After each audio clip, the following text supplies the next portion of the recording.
Quand on parle de la psychologie du trader, ou du moins la psychologie dans le trading, ça peut prêter à confusion. Beaucoup de personnes pensent que c'est une science à part entière, une science en dehors du trading. Et quand on parle d'ailleurs de formation en psychologie du trader ou en psychologie du trading, beaucoup de personnes deviennent des coachs de vie en essayant d'enseigner la psychologie en trading. Alors que quand on parle de psychologie en trading, il s'agit simplement d'un concept très simple. C'est l'état d'esprit du trader. Psychologie égale état d'esprit.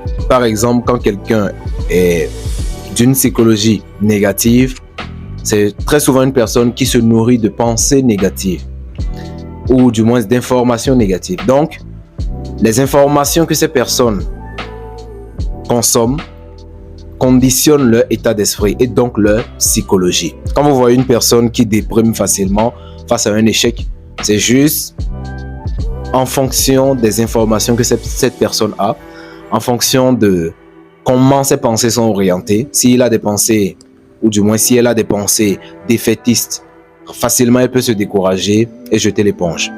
Donc quand on parle de psychologie, on parle d'état d'esprit.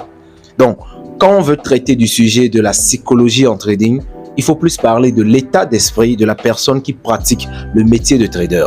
Quel est votre état d'esprit en tant que trader? Quel est votre état d'esprit lorsque vous êtes assis devant vos graphiques? Quel est votre état d'esprit lorsque vous envisagez vous lancer dans le trading? Quel est votre état d'esprit lorsque vous pensez pouvoir réussir dans le trading? Alors, donc, quand on parle de psychologie en trading, il y a la psychologie du débutant et il y a la psychologie du trader expérimenté ou du trader professionnel. Très souvent, beaucoup de personnes ont de très bonnes stratégies, mais cet aspect état d'esprit fait en sorte qu'ils n'arrivent pas à tirer leur épingle du jeu parce qu'ils n'ont pas le bon état d'esprit. Ils n'ont pas la bonne psychologie. Donc, quand on dit psychologie du trading, pensez simplement à état d'esprit. Donc, quel est l'état d'esprit idéal qui vous permettra de pouvoir optimiser vos résultats dans le trading? Première des choses, c'est d'éviter le stress ou toute situation stressante. La plupart des personnes savent qu'il ne faut jamais risquer tout son capital sur une seule position. La plupart des traders, ils savent qu'il faut bien gérer son capital, il faut attendre que les conditions soient réunies avant d'entrer en position, il faut attendre que ces règles soient OK avant de se positionner. Et quand on se positionne, il faut patienter jusqu'à ce que le marché puisse faire le travail. Mais très peu de personnes le font parce qu'ils sont stressés. Lorsque vous êtes stressé par les pertes, lorsque vous êtes stressé par le fait de gagner rapidement de l'argent, lorsque vous êtes stressé par le fait de réussir rapidement ou devenir millionnaire le mois prochain dans le trading, lorsque vous êtes stressé par la peur de perdre de l'argent dans le trading, c'est ce qui vous fait faire des erreurs. Considérons par exemple une personne qui veut rapidement gagner de l'argent dans le trading parce qu'il a une facture, une dette à payer ou du moins il veut impressionner ses amis. Vous allez remarquer très souvent que cette personne non seulement n'attendra pas les bonnes configurations avant d'entrer en position parce qu'il est pressé, il va très rapidement couper ses pertes parce qu'il est pressé, il va augmenter ses lots parce qu'il est pressé, il ne va pas attendre que le marché fasse le travail parce qu'il est pressé. Donc, quelqu'un qui est pressé de gagner de l'argent, techniquement parlant, n'aura pas un bon comportement sur le marché parce qu'il n'a pas un bon état d'esprit. Dans son esprit, il est pressé. Donc, c'est de là que sort la notion de psychologie. Est-ce que vous avez une bonne psychologie, c'est-à-dire un bon état d'esprit sur le marché? Considérons encore le fait que quelqu'un a peur de perdre de l'argent. Quelqu'un qui a peur de perdre de l'argent, il ne va pas attendre que le marché décolle avant de prendre à position ou du moins de couper ses positions. Et vous allez remarquer que c'est une personne qui va mettre un stop loss trop serré. Supposons qu'il trace une zone, il va positionner son stop loss de façon trop serrée. Et ce qui va faire que le marché, après le moindre retracement, touche son stop loss. Avant de décoller le mouvement, il dira les prix sont manipulés, le marché me touche mon stop loss avant de décoller. Il va trouver plein de raisons. Alors que c'est lui qui a fait peur de perdre de l'argent. C'est lui qui risque peu. C'est lui qui mise peu.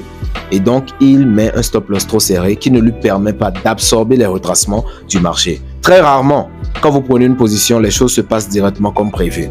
Donc, vous devez vous donner une marge. Et cette marge, vous allez accepter de vous le donner à condition que vous ayez le bon état d'esprit vis-à-vis des pertes. Un trader qui perçoit les pertes comme une fatalité ne sera jamais rentable. Pourquoi? Parce que les pertes font partie du métier de trader. Lorsque vous êtes un trader, vous êtes comme un commerçant, vous êtes comme un businessman, et un commerçant paye des charges, un businessman paye des impôts, etc. Donc vous êtes censé faire des pertes, mais à la fin de la journée, à la fin du mois, à la fin de la semaine, le plus important c'est quoi? C'est que vos pertes soient minimes vis-à-vis de vos gains. Maximisez les gains pour minimiser les pertes. Donc, psychologie du trader égale état d'esprit du trader. Et comme on dit que 90% du trading, c'est de la psychologie, vous devez passer plus votre temps à travailler sur votre état d'esprit plutôt que sur votre technique ou technicité. Si vous traversez une situation stressante dans votre vie, si vous vous êtes disputé avec votre copine, si vous avez perdu quelque chose ou du moins un proche, si vous êtes en deuil ou du moins si vous avez subi une rupture, toute situation qui peut vous déstabiliser ou déstabiliser votre état d'esprit va baisser vos performances sur les marchés parce que vous n'avez pas le bon état d'esprit. Cet état d'esprit étant conditionné par les événements intérieurs comme vos pensées, vos préjugés vis-à-vis du trading, comme ça peut être aussi conditionné par des événements extérieurs, c'est-à-dire les choses qui arrivent dans votre vie. Donc, quand vous êtes devant vos graphiques, faites en sorte d'être le plus relax possible. Faites en sorte de vous renseigner au maximum sur le métier de trader. Ça vous permettra d'avoir un bon état d'esprit. Lisez des livres, suivez une formation supplémentaire, contactez un mentor, trouvez quelqu'un qui pourra vous épauler, rejoignez une communauté de traders. Tous ces outils, nous les avons à Boom Crash Empire pour permettre à nos étudiants de travailler dans un état d'esprit maximal. Donc, la bibliothèque électronique, ils ont accès à la bibliothèque électronique où ils ont plus de 100 livres qui leur permettent de pouvoir s'éduquer régulièrement. Nous avons une communauté de traders, ils ont un groupe de travail. Je suis là en tant que mentor, je les encadre presque tout le temps parce que je sais que leur performance dépend de leur état d'esprit. Et dans le bon état d'esprit, on a de belles performances. Dans un mauvais état d'esprit, on a de mauvaises performances. Donc, quand on parle de psychologie en trading, retenez désormais qu'il faut plus travailler sur votre état d'esprit en tant que trader. À tous, je vous souhaite bonne chance, bonne réussite.